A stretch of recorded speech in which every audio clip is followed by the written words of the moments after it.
하나님 말씀 보겠습니다. 오늘 주시는 하나님의 말씀은 마태복음 6장 12절부터 15절까지 말씀입니다.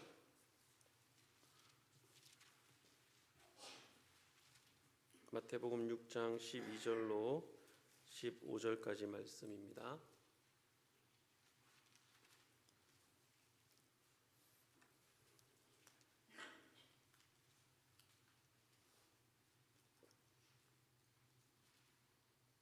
한 절씩 교독하겠습니다. 마태복음 6장 12절부터 15절까지 말씀. 우리가 우리에게 죄 지은 자를 사하여 준 것 같이 우리 죄를 사하여 주시옵고,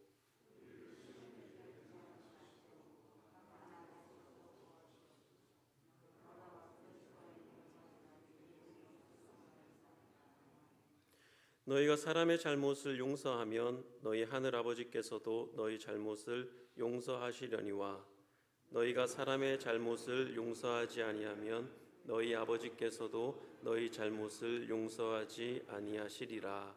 아멘. 함께 기도하겠습니다.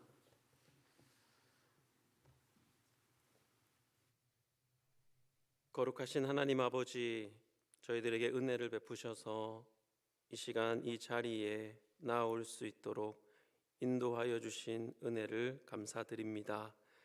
하나님 아버지, 하나님의 뜻을 쫓아서 하나님께서 기뻐하시는 삶을 살기 원합니다.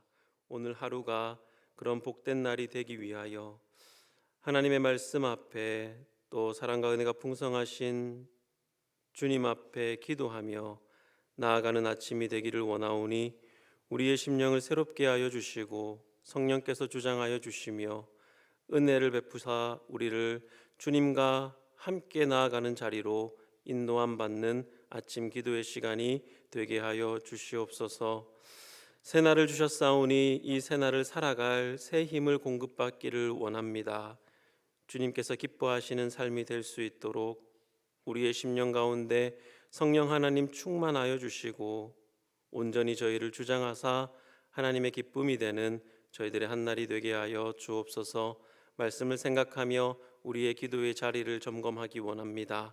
우리의 기도가 막히지 아니하도록 하나님께서 기뻐하시고 하나님께서 연락하시는 기도가 될 수 있도록 마음을 살피며 말씀을 받는 시간이 되게 하여 주시옵소서.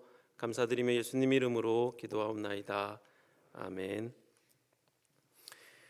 3주간 기도에 관한 주제, 기도를 주제로 해서 3주간 말씀을 살펴보고 있습니다. 제가 오늘 저녁과 내일 아침까지 하면 저도 한 8번 이렇게 말씀을 전하게 돼서요. 제 책상에 있는 기도에 관한 책이 몇 권이나 있는가 지금 모여있나 살펴보니까 한 14권 있더라고요.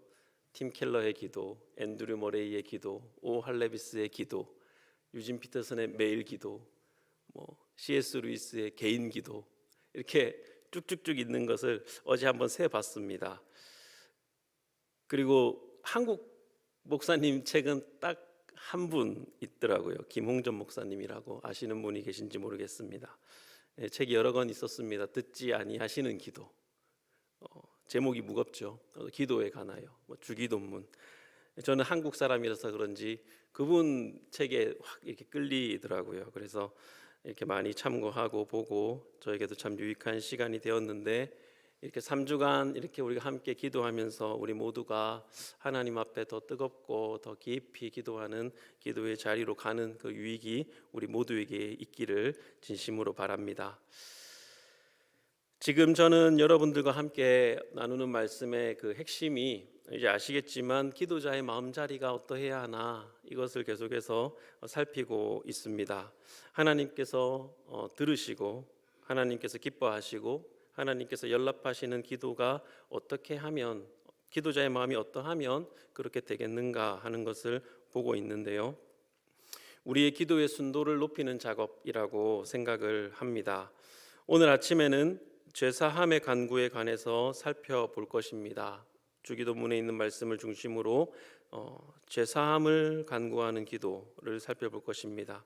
우리가 하나님의 사람으로 이 땅을 살아갈 때에 끊임없이 보충되어져야 하는 것이 세 가지가 있다고 말씀드렸습니다. 그것이 주기도문에 나타나 있다. 하나는 양식, 두 번째는 오늘 본문의 죄사함의 간구, 그리고 세 번째는 시험과 악에서 건져 주십시오. 우리에게 늘 시험과 악이 도사리고 있기 때문에 그렇죠. 그런 이 세 가지 기도가 우리 믿는 사람들에게 필요하다 말씀을 어제 드렸습니다.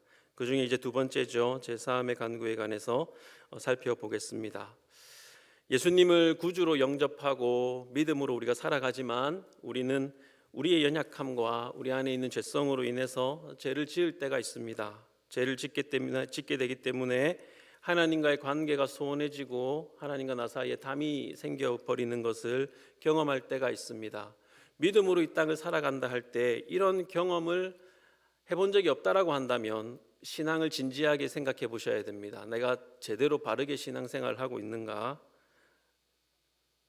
이런 적이 없기 때문에 나는 잘하고 있다가 아니라 우리 모두에게는 믿는 사람이라면 이러한 때가 있다라는 것입니다. 괴롭고 깜깜하고 하나님이 안 계신 것 같고, 그래서 이제 죄를 깨닫고 하나님께 죄를 뉘우치면서 회개하게 되는 것이죠.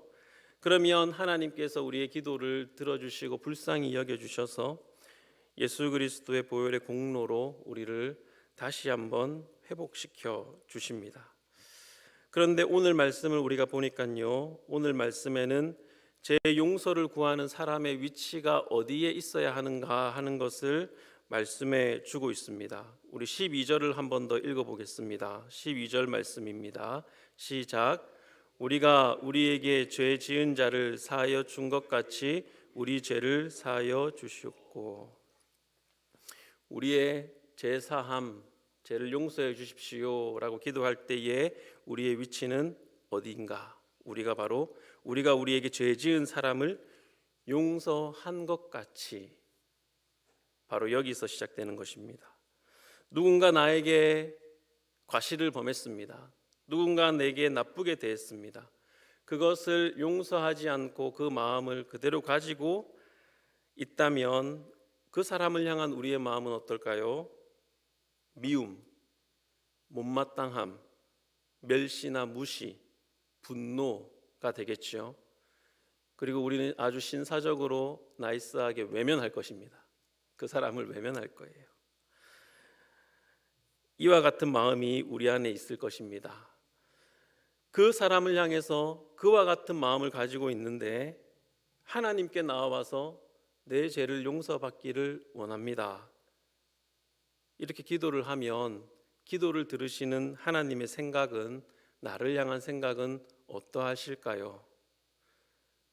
나는 그 사람이 용서가 전혀 안 돼, 절대로 안 돼 라고 말하면서 기도하는 시간에 하나님 잘못했습니다, 하나님 용서해 주세요, 이렇게 기도할 수 있을까요?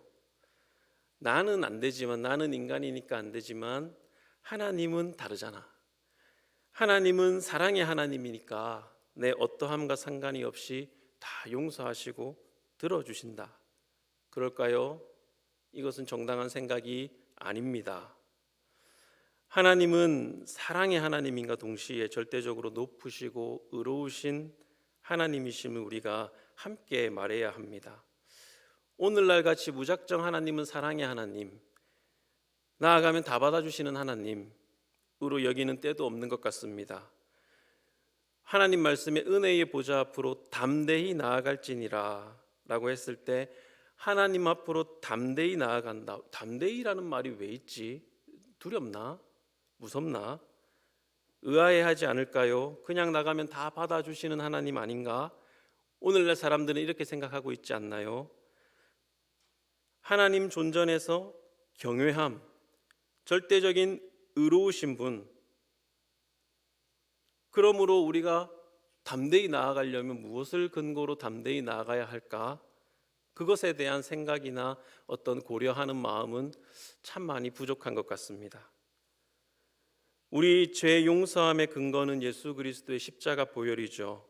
십자가 공로를 의지하고 확실히 믿고 그리고 제사함의 은혜를 구하는 것입니다.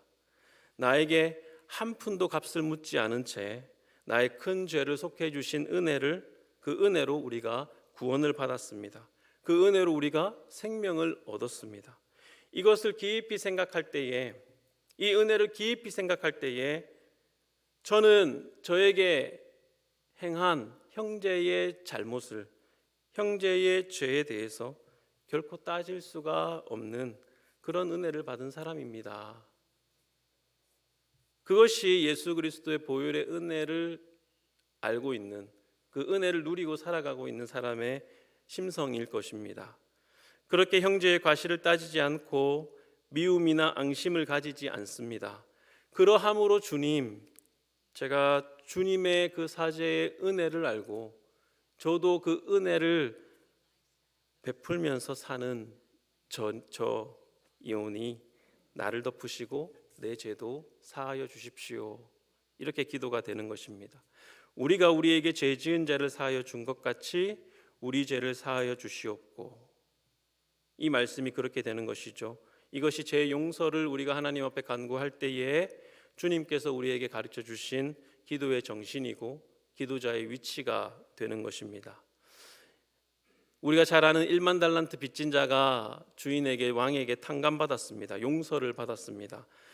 그런데 자기에게 100데나리온 빚진 자를 찾아가서 멱살을 잡고 감옥에 집어넣고 난리를 부립니다. 오늘 교회 안에 이와 같은 용서하지 못하는 자들과 용서받지 못하는 자들이 함께 어우러져 있어서 믿지 않는 사람들이 교회의 매력을 느끼지 않는 것 아니겠습니까? 예수님께 매력을 느끼고 나오지 못하는 것 아니겠습니까?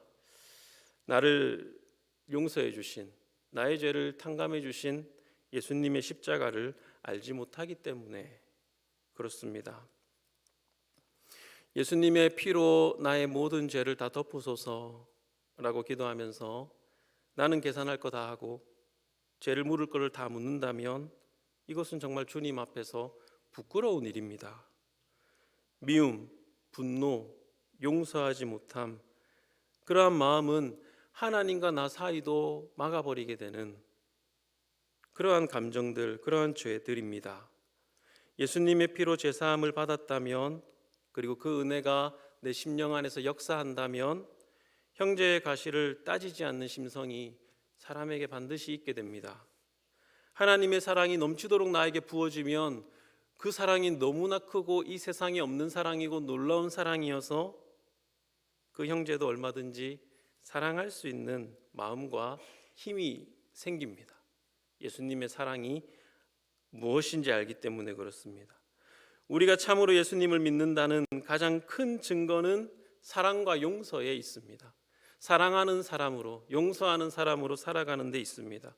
우리가 죄사함을 받은 가장 큰 증거가 바로 여기에 있습니다. 요한일서 3장에 보시면 요한일서 전체를 통해서 그런 사랑이 어떠한 사랑인지, 형제 사랑이 어떠해야 하는지가 참 많이 나와 있습니다. 한 절만 말씀드리면 나중엔 좀 살펴보겠지만 3장 14절에 우리는 형제를 사랑함으로 사망에서 옮겨 생명으로 들어간 줄을 알거니와 사랑하지 아니하는 자는 사망에 머물러 있느니라. 우리가 생명을 얻은 가장 큰 증거가 무엇입니까? 형제의 사랑에 있다라는 것입니다. 우리가 속죄함을 받은 가장 큰 증거가 무엇입니까? 용서하는 데 있다라는 것입니다. 우리가 용서를 받았기 때문에 그렇습니다. 자신에 대한 다른 사람의 과실을 생각지 아니하는 것입니다. 용서하는 것입니다. 그리스도의 대속의 보혈의 공로를 내가 입었다면 우리는 더 이상 이제 죄의 노예 상태가 아닙니다. 그리스도로 말미암아 하나님의 사랑이 넘치도록 우리 심령에 부어졌습니다. 그로 말미암아 용서가 안 되고 원한을 품고 미워하고 다투는 죄의 멍에를 더 이상 지지 않는, 이 땅을 살아가면서도 지지 않을 수 있는 그런 존재가 다 된 것이라는 것입니다. 주기도문에서 제 용서를 구하는 우리의 기도는 이러한 명확한 위치에 서 있습니다. 그렇지 않습니까? 우리가 심정적으로 이것이 동의가 안 되거나 내 행동적으로 마음에 안 든다고 해도 하나님의 말씀이 그렇게 말씀하고 있습니다. 우리가 우리에게 죄 지은 자를 용서한 것 같이 우리의 죄를 사해 주십시오. 하나님의 말씀이 우리는 그러한 존재다라고 말씀하시는 것입니다. 조건이 아닙니다. 우리가 용서해 주니까 하나님 나를 용서해 주십시오. 나의 마음과는 달리 그렇게 내가 억지로 조건부로 갖다 붙여서 해서 용서받는 것이 아니라 예수 그리스도의 대속의 보혈의 공로를 힘입어 제사함 받고 은혜를 받은 사람은 그런 존재가 됐다라는 것을 말씀하시는 것입니다.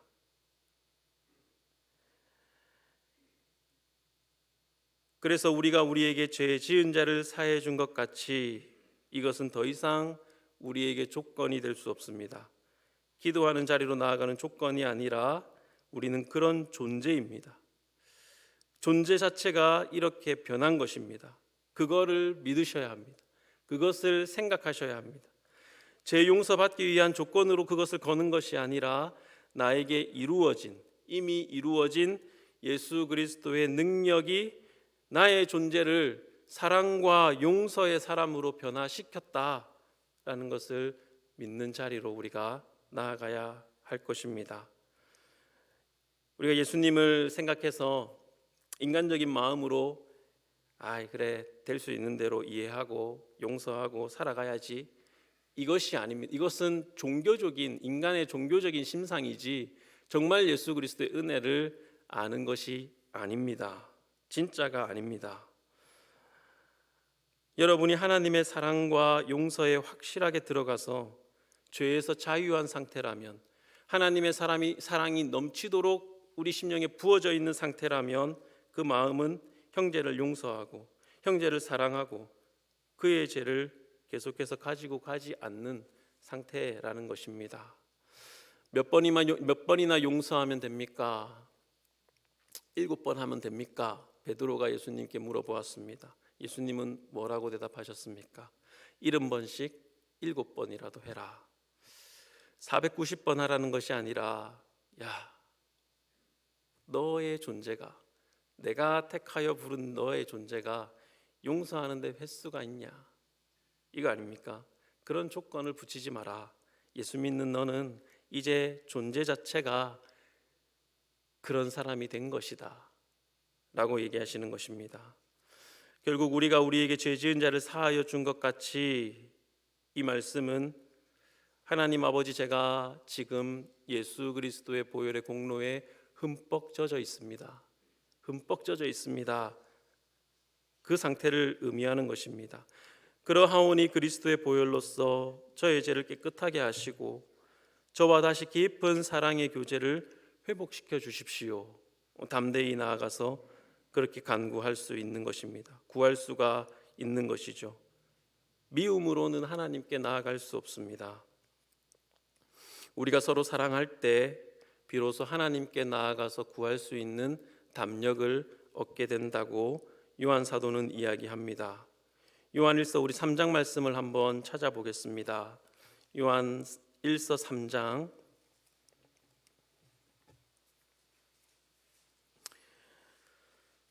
요한일서 3장의 말씀을 우리가 생각하면서 말씀을 맺겠습니다.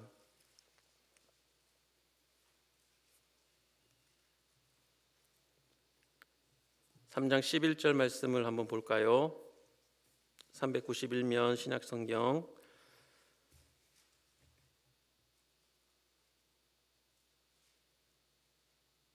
우리는 서로 사랑할지니 11절, 이는 너희가 처음부터 들은 소식이라.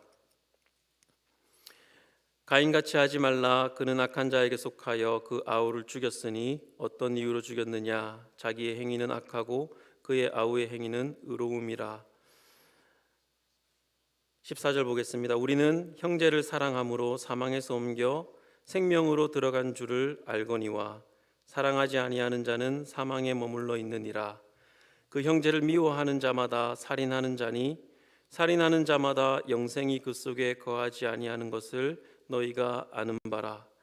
그가 우리를 위하여 목숨을 버리셨으니 우리가 이로써 사랑을 알고 우리도 형제들을 위하여 목숨을 버리는 것이 마땅하니라. 누가 이 세상의 재물을 가지고 형제의 궁핍함을 보고도 도와줄 마음을 닫으면 하나님의 사랑이 어찌 그 속에 거하겠느냐. 자녀들아, 우리가 말과 혀로만 사랑하지 말고 행함과 진실함으로 하자. 이렇게 사랑에 대해서 말씀하고 있습니다. 15절에 보니까 그 형제를 미워하는 자마다. 왜 미워할까요? 그가 나에게 과실이 있다고 생각하기 때문에 미워하겠죠. 나에게 지은 죄가 있기 때문에 나는 미운 마음이 들어. 그래서 미워하는 것 아니겠습니까? 그런 사람마다 무엇을 말씀합니까? 영생이 그 속에 거하지 아니하는 것을 너희가 아는 바라. 한 줄 올라가 볼까요? 형제를 사랑함으로 우리는 생명에 있다. 사랑하지 않는 자는 사망에 머물러 있다. 이렇게 말씀하고 있습니다. 그러면서 사도 요한이 기도에 관해서 말씀하고 있습니다. 형제 사랑을 이야기하면서 그 형제 사랑이 기도와 어떻게 연결되는지 이야기를 하고 있습니다.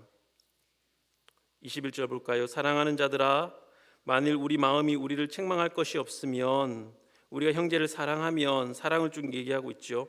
우리를 책망할 것이 없으면 하나님 앞에서 담대함을 얻고, 우리가 담대하게 하나님께 나아가서 구하지 못하는 이유가 무엇이냐 할 때 사도 요한은 형제를 사랑하지 않고 미워하기 때문이다 라고 이야기하는 것입니다. 그래서 21절, 사랑하는 자들아, 만일 우리 마음이 우리를 책망할 것이 없으면 하나님 앞에서 담대함을 얻고 무엇이든지 구하는 바를 그에게서 받나니, 우리의 기도가 이루어진다는 것이죠. 이는 우리가 그의 계명을 지키고, 그의 계명이 무엇입니까? 내가 너희를 사랑한 것 같이 너희도 서로 사랑하라, 이 말씀 아닙니까? 그의 계명을 지키고 그 앞에서 기뻐하시는 것을 행함이라. 그의 계명은 이것이니 곧 그 아들 예수 그리스도의 이름을 믿고 그가 우리에게 주신 계명대로 서로 사랑할 것이니라. 그의 계명을 지키는 자는 주 안에 거하고 주는 그의 안에 거하시나니 우리에게 주신 성령으로 말미암아 그가 우리 안에 거하시는 줄을 우리가 아느니라. 기도가 열린다는 것입니다. 기도할 때 들어갈 수 있는 담력을 얻게 된다는 것입니다. 미움을 거두고 사랑을 하고 우리가 우리의 죄를 사하여 준 것 같이 그 예수 그리스도의 보혈의 공로 속에서 그 심상을 가지고 기도자의 위치에 있을 때 우리는 담대하게 하나님께 기도하게 되고, 그렇게 구하고 찾고 두드린 것은 다 얻게 될 것이다. 이렇게 사도 요한은 이야기하고 있습니다. 우리의 기도가 막혀 있다면 가만히 생각해 보십시오. 담대하게 하나님께 나아갈 수 있는 기도의 길이 형제 사랑이다 라고 말씀하고 있습니다. 구하는 것을 무엇이든지 얻을 수 있는 길도 형제 사랑이다 라고 말씀하고 있습니다. 여러분 속에 미움과 분노와 그리고 그것이 없는 척 그저 그냥 외면하는 그러한 모습으로 우리가 형제와 자매를 대하고 있는 한 사람이라도 있다면 그 마음을 거두시기를 바랍니다. 그리스도의 나를 용서하신 대속의 공로를 더욱더 깊이 생각하시기를 바랍니다. 여러분의 기도가 막히지 않아야 되기 때문에 그렇습니다. 우리와 하나님 사이에 있는 담이 있다면 그것을 허무시고 그 담의 어떤 근간이 형제와 자매, 나와 그 지체 간의 관계 속에 있는 막혀있는 무엇 때문이라면 그것을 무너뜨리시기를 바랍니다. 우리의 기도는 하나님께로 늘 열려 있어야 합니다. 그것을 기억하시고 오늘 말씀을 가지고 함께 기도하면서 주님께로 나아가면 좋겠습니다. 이 시간 함께 말씀 생각하면서 기도할 때에 이기적인 마음과 미움과 분노가 누군가를 향하여 여전히 내 마음에 있는 채로 하나님께 죄 용서를 구하는 불의한 자리에 있다라고 한다면 회개하고 하나님께 합당하게 죄 용서를 구할 수 있는 정당한 위치로 돌아오게 하여 주십시오. 그리스도의 보혈로 제 사함을 받은 깊고도 깊은 은혜를 항시 깨달아 알아서 더 이상 우리의 마음에 미움과 분노에 사로잡힌 죄의 노예가 아님을 깨닫고 사랑과 용서로 증거하며 살아가게 하여 주십시오. 형제를 사랑함으로 하나님께 드리는 나의 기도에 담력을 얻어서 담대히 하나님께 나아가고 구하는 모든 것을 받고 누리는 그 복을 경험하게 하여 주십시오. 이 시간 말씀을 기억하면서 함께 기도하겠습니다. 하나님 아버지